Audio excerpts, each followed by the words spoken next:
Silver doesn't move after governments admit trouble. It moves before they do.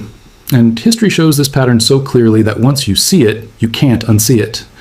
Welcome to Wheelixon, where history isn't just remembered, it's used to understand how money, power, and systems quietly break. When most people look at silver, they see a price chart, ups and downs, speculation. But applied financial history tells a very different story. Silver is not reacting to headlines, it's reacting to pressure.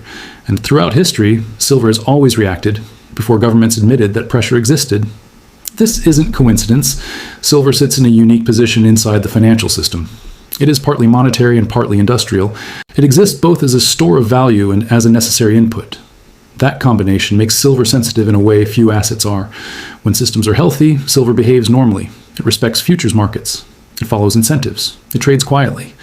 But when stress builds beneath the surface, silver changes behavior, not dramatically. History shows this pattern repeating again and again. Before currencies weakened, silver tightened.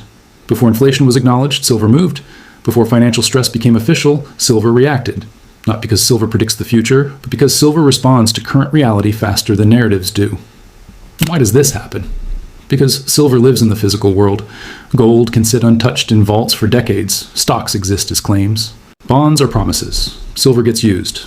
Once silver enters electronics, energy systems, or industrial production, it's gone. That makes silver unforgiving. You can print currency. You can roll debt. You can extend timelines. You cannot print silver. Modern financial systems are built on abstraction, paper claims. These systems work only as long as people believe that paper and physical are interchangeable. When that belief holds, everything looks stable.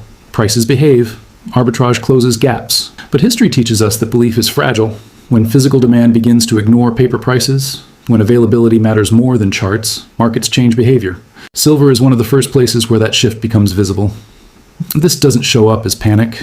Early-stage stress never does. Instead, it looks like small anomalies. Physical premiums that don't close quickly. Regional price differences that persist. Buyers securing supply instead of waiting for pullbacks. These are not speculative behaviors. They are defensive ones. Applied financial history shows that markets fail in sequence. First, behavior changes. Then, confidence adjusts. Only later do governments acknowledge stress. Silver operates in that first stage. Consider how governments communicate during early stress. They don't deny problems outright. They soften them. Inflation becomes temporary. Imbalances become transitional. Risks become contained. This language isn't accidental. It's designed to preserve confidence, because confidence keeps systems functioning. But confidence management doesn't change physical reality. Factories still need inputs. Energy systems still require materials. Supply chains still operate on availability, not reassurance. Silver responds to those realities. That's why silver often appears disconnected from official narratives. Governments speak in probabilities. Markets trade in expectations. Silver trades in necessity. Another key reason silver moves early is consumption. Gold can be stored indefinitely. Silver is consumed permanently. Once silver is used, it leaves the market. That creates pressure over time, not overnight. And gradual pressure is harder to manage than sudden shocks. History shows that gradual stress is the most dangerous kind, because it doesn't trigger alarms. It gets normalized. People adjust. By the time stress is officially acknowledged, positioning is already done. This is why silver matters as a signal.